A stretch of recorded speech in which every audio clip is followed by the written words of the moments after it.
বড় মধুর বিষয়। শ্রীমদ্ ভাগবত দশম স্কন্ধ বর্ণনা দিতে গিয়ে বলছেন শ্রী গোবিন্দের প্রসন্ন মুখারবিন্দম। এই যে শ্রীমদ্ ভাগবতের যে দ্বাদশটি স্কন্ধ, তার মধ্যে শ্রী গোবিন্দের দ্বাদশটি অঙ্গ, তার মধ্যে দশম স্কন্ধটি হচ্ছে শ্রী গোবিন্দের প্রসন্ন মুখারবিন্দম। শ্রী গোবিন্দ তো হাসির ঠাকুর, তিনি তো কাঁদতে জানেন না, তার সত্ত্বেও তার এই মুখ ভরা হাসি শ্রীমদ্ ভাগবতের দশম স্কন্ধেই বর্ণিত হয়েছে।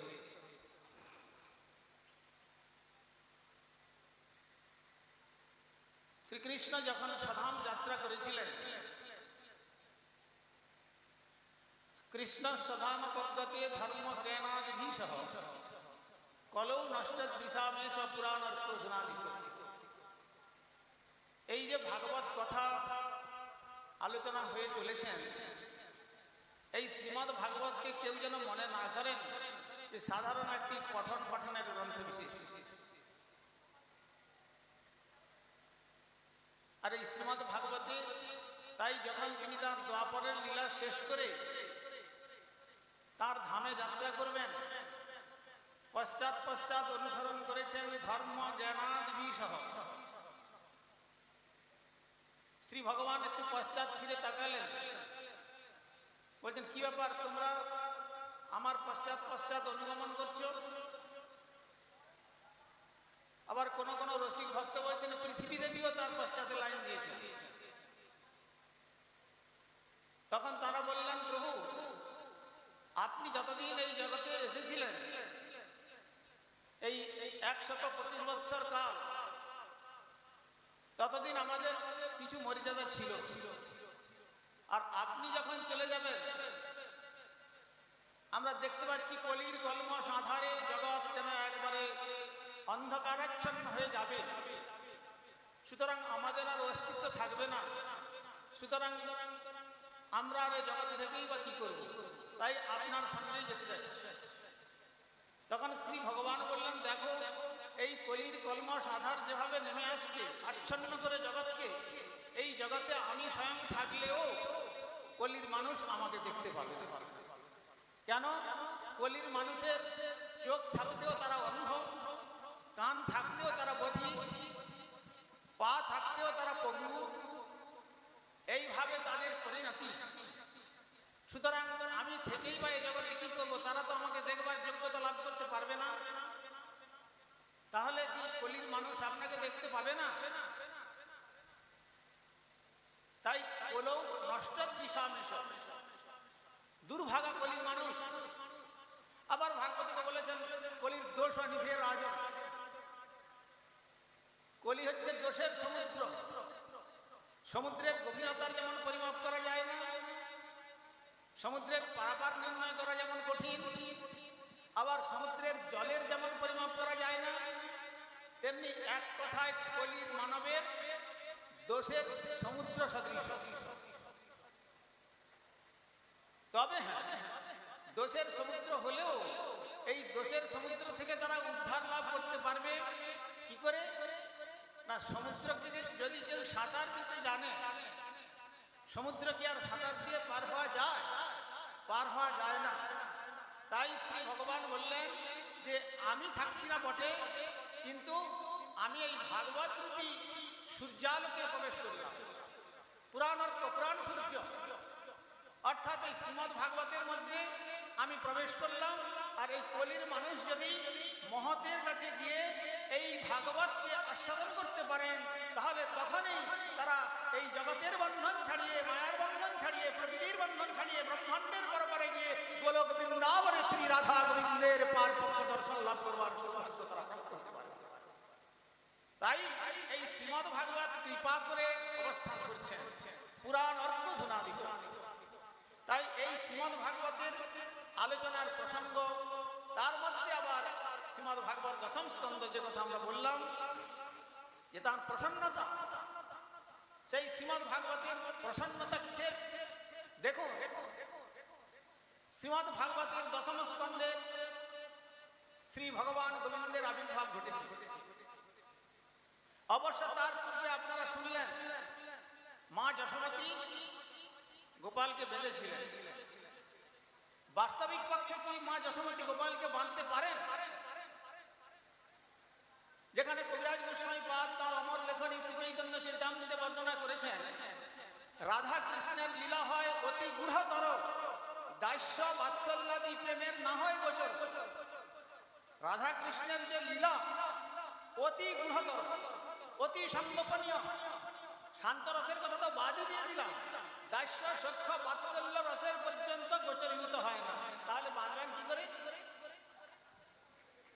আবার বন্দনা করতে গিয়ে বলেছেন, আমার পূর্ববর্তী বক্তা সে কথাও জানিয়েছেন, নমস্তে অস্তু ধামনে সুরত দীপ্তি ধামনে তদীয় দরায়ত বিশ্বস্য ধামনে নম রাধিকা। ওই এখানে রাধারানীকে নমস্কার জানিয়েছেন, এখানে মা যশোমতী কিন্তু নমস্কার স্বীকৃত হয় নাই।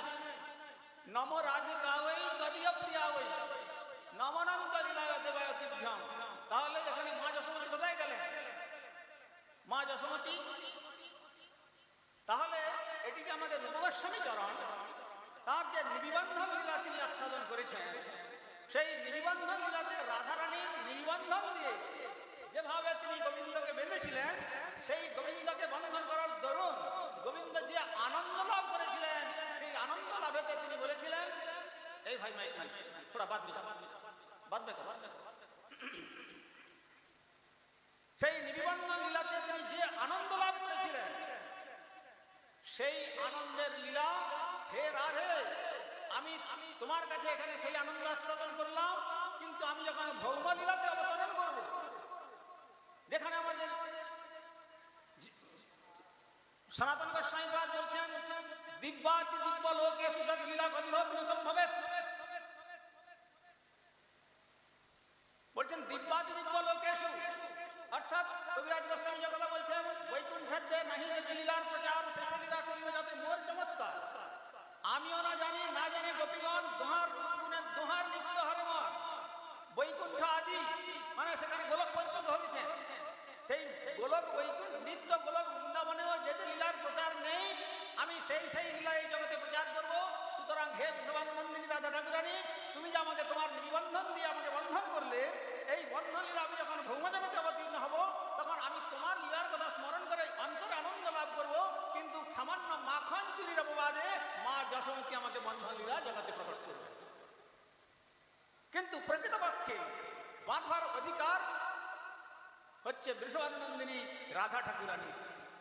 রাধা ঠাকুরানী বেঁধেছিলেন, সে অনেক ঘটনা। যাই হোক, আমি এখন শ্রী দশম স্কন্ধের শ্রী গোবিন্দের একটি বাল্যলীলা বর্ণনা করব। তারপরে যেহেতু প্রাতঃকালীন এবং অপরাহ্নকালীন দুটো লীলা আছে, তার মধ্যে একটু আস্বাদন করবার চেষ্টা পাবো যদি সময় হাতে থাকে।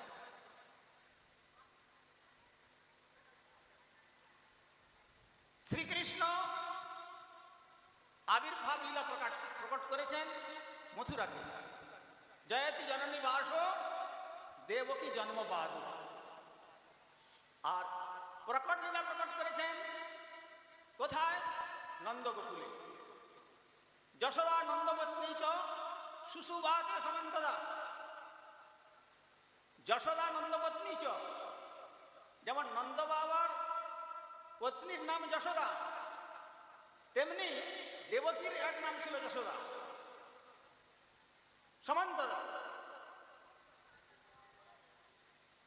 আর এই যে দুইটি পুত্র যখন জন্মগ্রহণ করলেন, ওখানে জন্মলীলা নেই, ওখানে যে আবির্ভাব মথুরাতে।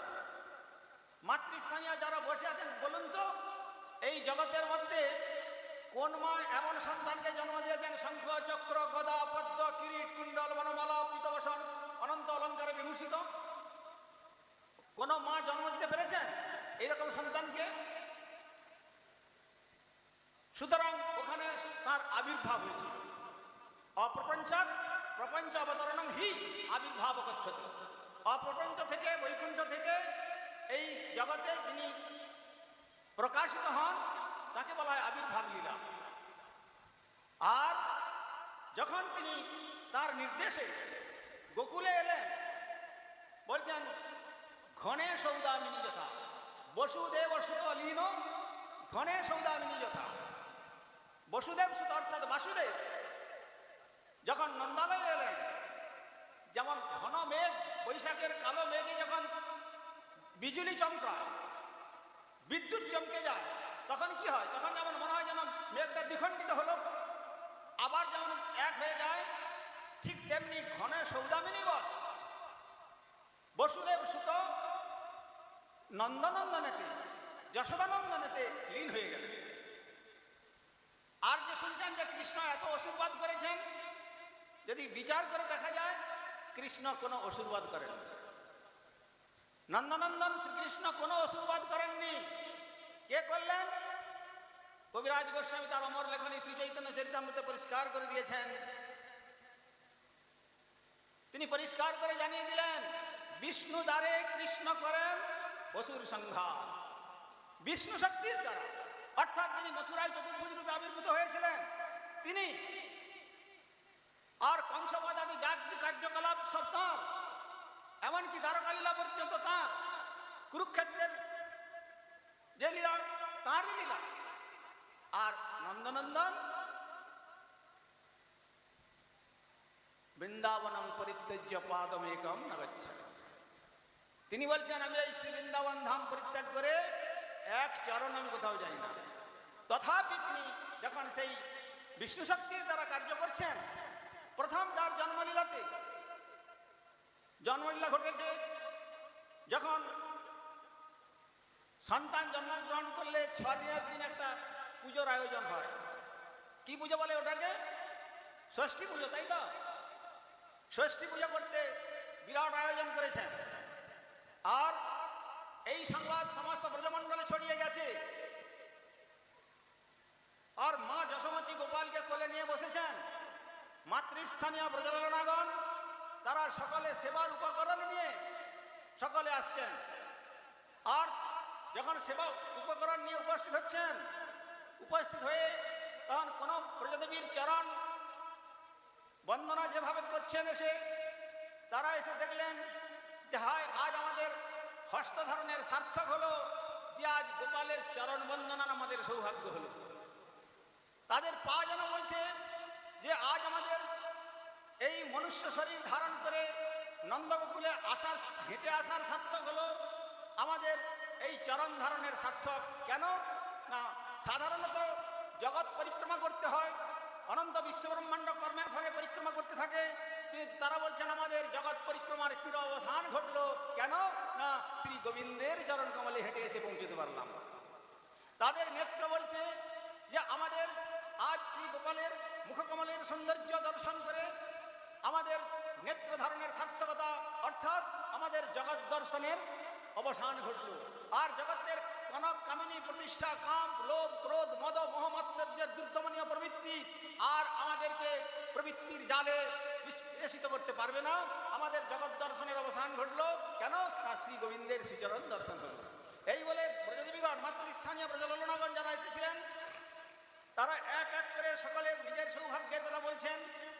আর কে বলছেন, দেখো দেখো গোপালের মুখকমলের কি সুন্দর লালিমা, কি তার মধুর হাসি, কি অপরূপ রূপের যেন প্লাবন বইছে। এইভাবে সকালে এক এক করে এসে গোপালের সেবার উপকরণ নিয়ে এসে আর গোপালের চরণ বন্দনায় রত হচ্ছেন। আর মা যশোমতী প্রাণ ভরে সেই গোপালের যে গুণমহিমার কীর্তন শ্রবণ করছেন। আর এদিকে আবির্ভাবের লগ্নের পর নারদ গোস্বামী কিন্তু আবার এসে দ্বিতীয়বার এসে জানিয়ে দিয়েছেন কংসকে।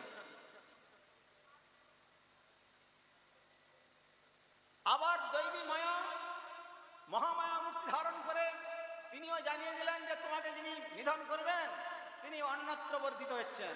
কাকে তুমি নিধন করতে যাচ্ছ এতদিন ধরে? বাস আকাশ মার্গে মহামায়া চলে গেলেন। তা এর উপায় কি হবে এখন? উপায় চিন্তা করলেন কংস সমস্ত সেনাপতিদের নিয়ে এবং বুদ্ধিদাতাদের নিয়ে মিটিং করতে বসলেন। মিটিং করতে বসে জিজ্ঞাসা করলেন, এখন এই তো অবস্থা, কি করা যাবে?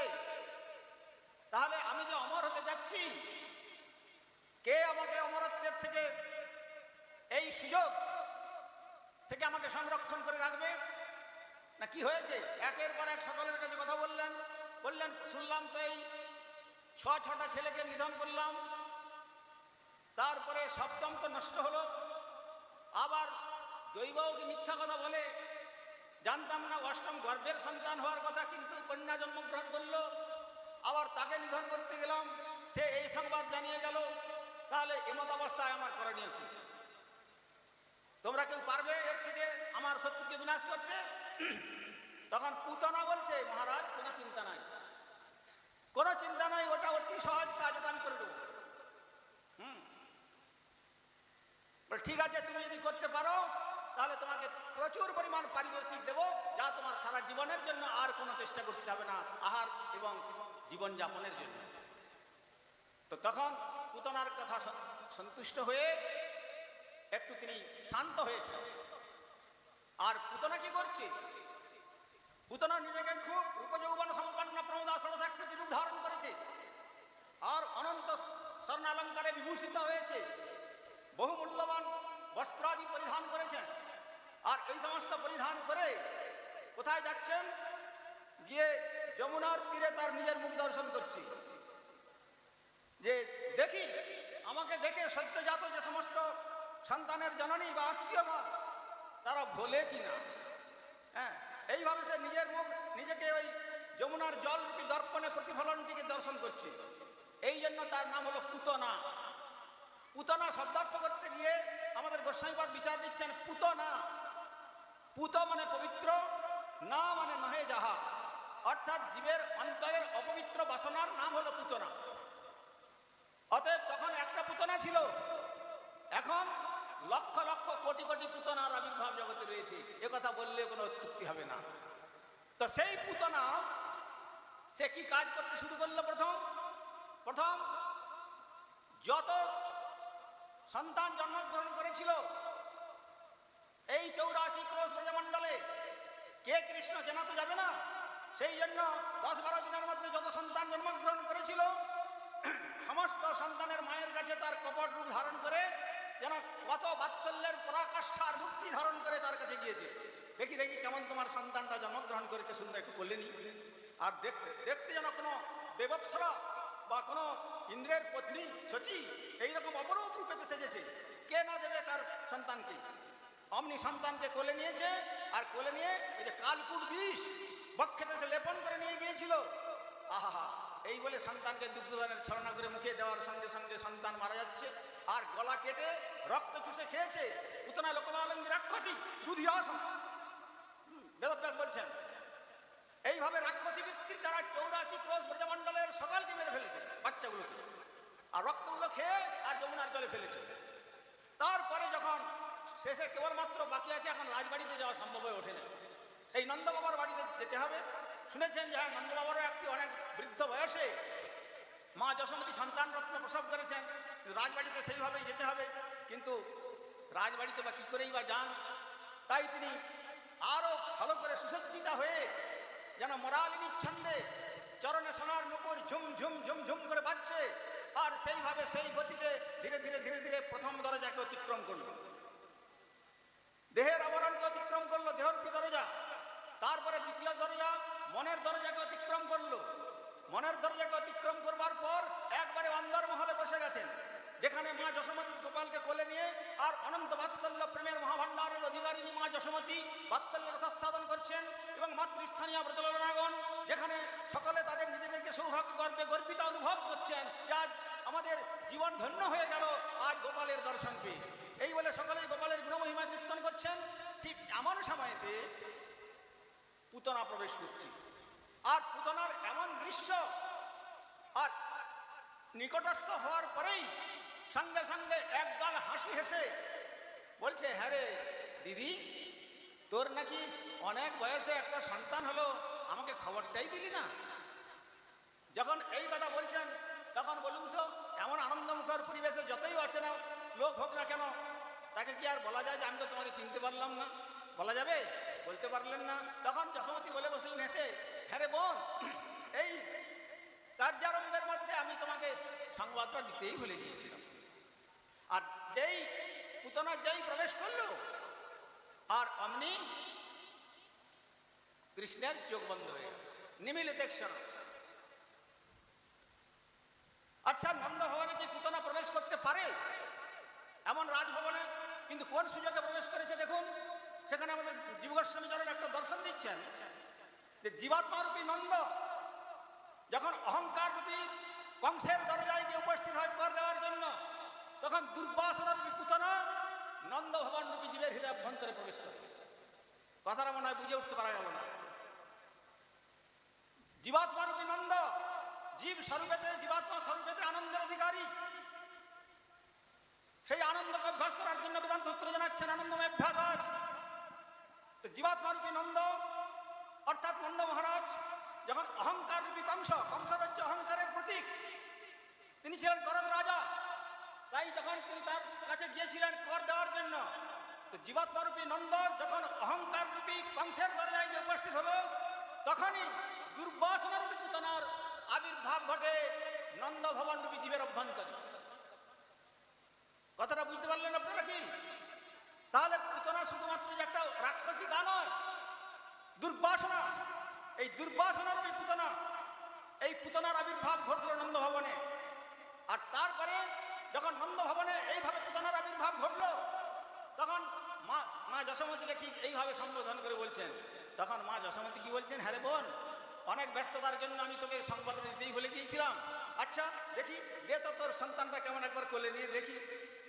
আদর করে চাইছে, আর ওই রূপ দর্শন করে কোন মাতার সন্তানকে কোলে না দেয়, অমনি কোলে দিয়ে দিলেন। আর কৃষ্ণও চোখ বন্ধ করলেন। কৃষ্ণ চোখ বন্ধ করার কারণ তখন আমাদের আচার্যগণ বিশ্লেষণ করছেন, নন্দ ভবনে প্রবেশ করার সঙ্গে সঙ্গে কি হয়, জীবের জীবরূপী নন্দ, সেই জীবরূপী নন্দের হৃদয় ভবনেতে যখন দুর্বাসনার প্রবেশ ঘটে, অর্থাৎ পুতনার আবির্ভাব ঘটে, তখন শ্রীকৃষ্ণের কৃপা শক্তি বন্ধ হয়ে যায়। তাই তিনি চোখ বন্ধ করলেন। নিমিলিত ক্ষণ। কোন কোন বলছেন যে আচ্ছা কৃষ্ণ চিন্তা করলেন, আচ্ছা এই নন্দ ভবনে পুতনার কি করে প্রবেশ হলো? এর তো পূর্ব জীবনের কোনো স্বীকৃতি না থাকলে এই নন্দ ভবনে প্রবেশ করতে পারত না। তখন আবার কোন রসিক বলছেন, হ্যাঁ স্বীকৃতি তো ছিলই। কেন? যখন এই বামন অবতারে ওই বামুনদেব রূপে এসেছিলেন, কেন? ওই ভৃগুকচ্ছ নদীর তীরে যে দান যজ্ঞ ছত্র তিনি খুলেছিলেন বলি মহারাজ দান গ্রহণ করবার জন্য, পদকর্তা বললেন, ওরে কে জানে মহিমা তোমার শ্রীমধু সুদান, কে জানে মহিমা তোমার শ্রীমধু সুদান, সত্য যুগে কহে ঘরি বামন মূরতি ধরি, কৃপা করি বলি মাথে দিলে তোমার শ্রীচরণ শ্রীমধুসূদন, কে জানে মহিমা তোমার শ্রীমধুসূদন। আবার ত্রেতাতে রাম অবতারে সাগর বাঁধলে পাথরে, আবার বিভীষণকে সহায় করে বধিলে রাবণ শ্রীমধুসূদন। দ্বাপরে শ্রীনন্দের ঘরে ধেনু চরাও ঘুরে ফিরে, আবার বাঁশির সুরে গোপী নির্মন করিলে হরণ শ্রীমধুসূদন। কলিতে গৌরাঙ্গ হলে হরিনাম বিলালে দারে দারে, জগাই মাধাই উদ্ধারিলে দিয়ে মধুর নাম কীর্তন শ্রীমধুসূদন। তুমি হরি হয়ে বলছ হরি, তুমি এবার হরি হয়ে বলছ হরি, এ আবার কেমন শ্রীমধুসূদন, কে জানে মহিমা তোমার শ্রীমধুসূদন। যাই হোক, সেই বামন অবতারে যখন তুমি ওইভাবে ছোট্ট বিপ্র সবেমাত্র যজ্ঞোপবীত সম্পন্ন যজ্ঞকুণ্ড থেকে এসে ওই দণ্ড কমণ্ডল আর গেরুয়া বসন আর গৈরিক ঝোলা নিয়ে তুমি যাচ্ছিলে দান ছত্রে ওই প্রখর রৌদ্রের মধ্যে, তোমাকে তোমার ওই দৃশ্য দেখে বলিকন্যা রত্নমালা বলেছিল, আহা এমন কোন নিষ্ঠুর ব্রাহ্মণ দম্পতি, এইরকম ছোট্ট ব্রাহ্মণ সন্তানের এইমাত্র উপনয়ন সংস্কার হয়েছে আর একে পাঠিয়ে দিয়েছে ভিক্ষার ঝোলা নিয়ে। আহা যদি এইরকম ছোট্ট বালক সন্তান, সুন্দর সন্তান যদি আমার হতো, ভিক্ষার পরিবর্তে আমি ওকে কোলে নিয়ে আদর করে বক্ষের ক্ষীর পান করাতাম। বেশ, ভগবান বামন রূপী শুনলেন। তারপরে যখন তিনি 3 চরণ জায়গা গ্রহণ করতে গিয়ে যখন তিনি 2 চরণে স্বর্গমর্ত্র সাধন গ্রহণ করলেন, বললেন বলি আর 1 চরণের স্থান দাও, তুমি 3 চরণ স্থান দেবে বলেছ। এইভাবে যখন কপটতাপূর্ণভাবে সব গ্রহণ করতে যাচ্ছেন, তখন সেই বলিকন্যা রত্নমালা বলেছিল, বাবা যে ছেলেটাকে মনে করেছিলাম কোলে নিয়ে স্তনপান করাবো, এইরকম কপট নিষ্ঠুরতাপূর্ণ কার্য করছে, তাহলে স্তনপানের পরিবর্তে স্তনের বিষ দিয়ে আমি এই সন্তানকে মেরে ফেলতাম। শ্রী ভগবান বললেন, এখন নয়, আমার দ্বাপর অবতারে তোমার সেই মনোবাসনা আমি পূর্ণ করব। সুতরাং সেই অবতার ছিল সেই বলিকন্যা রত্নমালাই পুতনা রূপে জন্মগ্রহণ করে এসেছিল। তাই তার প্রথম বাসনা সন্তানকে কোলে নেওয়া, তারপরে স্তনে বিষ দিয়ে তাকে বিনাশ করবা। তো তাহলে তার স্বীকৃতি ছিলই।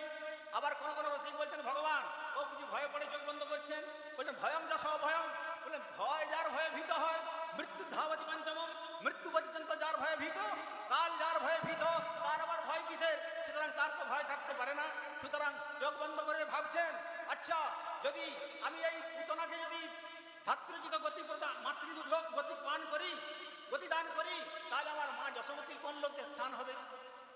এই বলে ভগবান যদি চোখ বন্ধ করে ভাবছেন, তাই বলছেন চোখ বন্ধ করে ভাবলেন যে না, মা তো একজনই হয়, বাবা শব্দ 2 অক্ষরের দ্বারা হয়, মা শব্দ কিন্তু 1টা অক্ষরের দ্বারাই হয়। একটা সন্তানের 2 মা হয় না। সুতরাং আমার মা যশোমতী নিত্য মাতা, অতএব একে মা বলে তো মায়ের স্থান দেওয়া যাবে না। তাহলে কোথায় স্থান দেওয়া যাবে? পুতনা লোকমালং নিরাক্ষসী দুর্দিরাসনা জিঘাংসায় করে স্থান দত্তাপসাদী। তাই তিনি তাকে ভাতৃমাতার গতি প্রদান করলেন, ধাই মায়ের গতি দিলেন। সন্তান জন্মগ্রহণ করবার পর আগে সন্তান যখন প্রসব হতো, ভাতৃমাতা তার মুখে প্রথম স্তন দান করত। তাই তিনি ভাতৃশতগত গতি প্রদান করলেন। এমন যে শ্রী ভগবান, তাই তিনি ভাবছেন তাহলে তাকে ভাতৃগতি প্রদান করব। আর এদিকে পুতনা গোপালকে কোলে নিয়ে বলছেন, আচ্ছা এতগুলি মায়ের সামনে বক্ষের স্তন কি করেই বা এর মুখে দিই, ছেলেটা যদি একবার কেঁদে বসতো তাহলে স্তনটা দেওয়ার একটু সুযোগ হতো। কিন্তু যখন কোনো মতেই কাঁদছে না, তখন তিনি তার সেই বড় বড় রাক্ষসী নখ দিয়ে তার পৃষ্ঠদেশে খুব শক্ত করে চিমটি কেটে তাকে কাঁদানোর চেষ্টা করছেন। আর যত জোরপূর্বক চেষ্টা করছেন, কৃষ্ণ বলছেন, দেখো আমি হাসির ঠাকুর, আমি হাসতে জানি, কাঁদার জন্য আমি এই বৃন্দাবনে আসি নাই। আমার এই মধুর লীলা সর্বাদ্ভুত চমৎকার লীলাকল্লোলবারিধি লীলার সমুদ্র রচনা করবো আমি এই সুধাম বৃন্দাবনে। সুতরাং আমি এখানে কাঁদতে আমি পারবো না, তুমি যতই চেষ্টা করো না কেন আমি আর কাঁদছি না। তো তারপরে যখন বহু চেষ্টা করলেন, করে একবার ঘর্মাক্তা কলে বলা হয়ে পড়েছে পুতনা, তখন তার পরিশ্রম দেখে, ঠিক আছে যদি আমাকে কাঁদালেই তোমার সুখ হয় আমি তাই কাঁদলাম, এই বলে যেই কৃষ্ণ ক্রন্দন করছেন, সঙ্গে সঙ্গে পুতনা বলছে, আহা মায়েরা বলে না সদ্য প্রসূতি তো সন্তানকে পালন করতে এখনো শেখেনি, কতক্ষণ ধরে ছেলেটা জন্মেছে আর তার এখনো পর্যন্ত তার গলাটা একবারে শুকিয়ে গেছে, দুগ্ধদান করে নাই। যশোমতী তুমি এত বিলম্ব করেছো স্তনদান করতে, এসো এসো বাছা এসো, একটু তোমাকে স্তন পান করাই। এই বলে যখন তার সেই কালকুট বিষ মাখানো স্তনটাকে নিয়ে তার মুখে প্রদান করলেন, তখন ভগবান শ্রী গোবিন্দ কি করছেন, তখন তিনি তার সেই কচি কচি হাত দিয়ে প্রাণম সহিত আকর্ষিত্বা, প্রাণের সহিত পুতনাকে আকর্ষণ করছেন।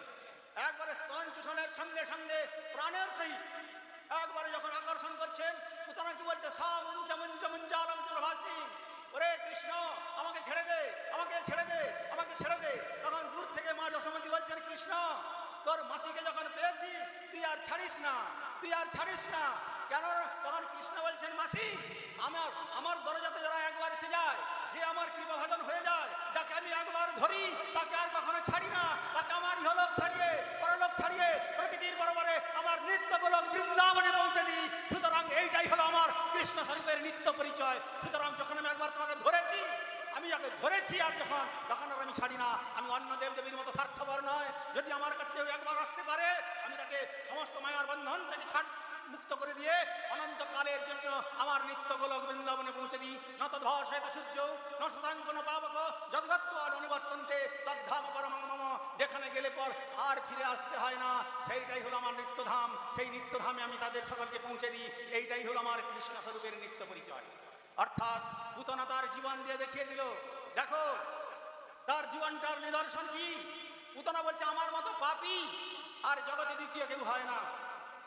অপরকে যাদের শত্রুতা করে, সমকক্ষ ব্যক্তির সঙ্গে, সমশক্তি ব্যক্তির সঙ্গে বা সমজাতীয় সম্পদশালীর সঙ্গে শত্রুতা করে, কিন্তু আমি শত্রুতা করেছি কার সঙ্গে?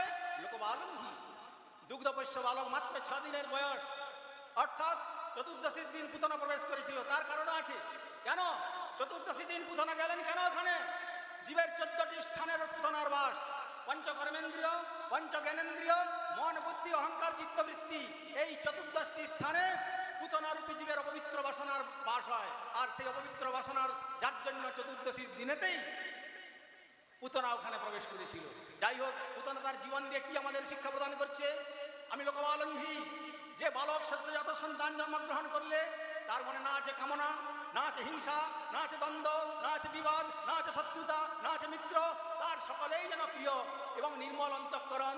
এইরকম নির্মল অন্তঃকরণের সন্তানদেরকে আমি গলা কেটে রক্ত শোষণ করে খেয়েছি, আর তাদেরকে যমুনার জলে নিক্ষেপ করে আমি ফেলেছি।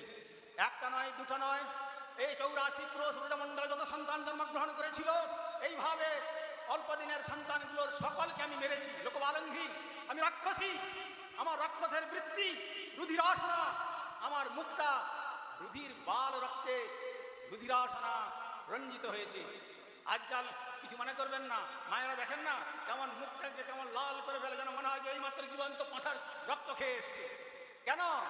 এরা সব অপরকে বঞ্চনা করতে চায়। যারা অধিক নিজের চামড়ার আদর করে, ওই পুতনার মতো সজ্জিত হয়, তাদেরকে বলা হচ্ছে অধিক চামড়ার আদর করলে মৃত্যুর পরে পরজীবনে চর্মকারের গিয়ে তোমাকে জন্মগ্রহণ করতে হবে। ওই জন্য বৈষ্ণবগণ চামড়ার আদর করেন না, সাধুগণ চামড়ার আদর করেন না। তাদের বৈরাগ্য প্রধান, মহাপ্রভু ভক্তগণের বৈরাগ্য প্রধান। যাহা দেখি পিত হন শ্রী গৌর ভগবান। অতএব তাই ভক্তগণ বৈরাগ্য অবলম্বন করেন। তাদের জীবনের কোন রকম সাজগোজ সৌন্দর্য অপরকে ভুলানোর জন্য এইরকম পুতনার বৃত্তিকে তারা কেউ আশ্রয় করে না। অধিকিন তারা কি করেন? গলায় মোটা মোটা তুলসীর মালা নেন, তারও সঙ্গে হরিমন্দির তিলক রচনা করেন, মস্তকে শিখা রেখে আবার খোল করতাল নিয়ে তারা বদন ভরে বাহু তুলে নিতাই গৌর হরিবল হরিবল বলে সমস্ত মর্তবাসীর কাছে হরিনাম সংকীর্তনের ধ্বনি শোনান। তাই সেই ভাগবত পড়তে হবে কোথায়? ভাগবত পড়া গিয়া বৈষ্ণবের স্থানে একান্ত আশ্রয় করে চৈতন্য চরণে, চৈতন্য ভক্তগণের নিত্য কর সঙ্গ। তবে তো জানিবে ভাই সিদ্ধান্ত সমুদ্র তরঙ্গ। তবেই সেই সিদ্ধান্ত, ভাগবতের যে সিদ্ধান্ত, এই সিদ্ধান্ত আমরা বুঝে উঠতে পারবো। তাই পুতনাকে দিয়ে তিনি কি শিক্ষা প্রদান করলেন? আমি এই প্রকার নিষ্ঠুর হয়ে, নিষ্ঠুরা প্রকৃতি হয়ে ছোট ছোট বালকদেরকে হত্যা করেছি রাক্ষসী বৃত্তি নিয়ে। রুধিরাসনা, জিঘাংসা, হিংসা বৃত্তি। হিংসা, যার প্রতি কেউ কোনোদিন হিংসা করে না, আমি তার প্রতি হিংসা করেছি। ছোট ছোট বালকদের প্রতি হিংসা করেছি। আমার জীবন কি প্রকার মলিন। আর দুগ্ধপোষ্য বালকের সদ্যজাত সন্তানের একমাত্র জীবিকা, বাঁচবার উপযুক্ত স্থল মাতৃদুগ্ধ। মাতৃদুগ্ধে বিষ আছে এ কথা যেমন সন্তান কখনো বিশ্বাস করতে পারে না, কিন্তু সেই রকম নির্ভরযোগ্য স্থানে আমি দুগ্ধের পরিবর্তে কালকূট বিষ নিয়ে গিয়েছি। পুতনা তার নিজের জীবন দিয়ে পরীক্ষা দিচ্ছে, জানিয়ে দিচ্ছে আমাদের। সেই রকম ভাবে কালকূট বিষ নিয়ে গিয়েছিলাম। আর দেহের দ্বারা বৃত্তিকে অতিক্রম করে, মনের অভিমানকে চূর্ণ করে দিয়ে, মনের বিবেকের বাধাকে অতিক্রম করে একবারে অন্দরমহলে প্রবেশ করেছি। কোথায়? কৃষ্ণের দরজায়। সমস্ত বিবেকের যে চিন্তাস্রোত, সে সংঘাতের দ্বারা থেকে উড়িয়ে দিয়ে আমি প্রবেশ করেছি আমার স্বার্থ চরিতার্থ করবার জন্য। আর সেইখানে গিয়ে তারপরে অনন্ত বিশ্ব ব্রহ্মাণ্ডের আরাধ্যদেব আর দুগ্ধপোষ্য বালক, 6 দিনের বালক, তার মুখে ওই কালকূট বিষ দিয়েছি। তথাপি তিনি আমাকে যখন ধাত্রী মাতার গতি গোলক বৃন্দাবনে প্রদান করলেন, ওহে মর্তের মানব, তোমরা ভুলে যেও না, যদি শরণাগত হতে হয় গঙ্গা দয়ালু শরণং ব্রজেম, ব্রজে যদি শরণাগত হতে হয় এমন ব্রজেন্দ্র নন্দন শ্রীকৃষ্ণের চরণে শরণাগত হও। কৃষ্ণ তোমার হও বলি যদি ডাকে একবার, মায়া বন্ধ হইতে কৃষ্ণ তারে করেন পার। কৃষ্ণ তারে দেন নিজ চিৎ শক্তির বল, মায়া আকর্ষণ ছাড়ে হইয়া দুর্বল। এমন সাধু সঙ্গে কৃষ্ণ নাম এই মাত্র চাই, সংসার জিনিতে আর কোনো বস্তু নাই।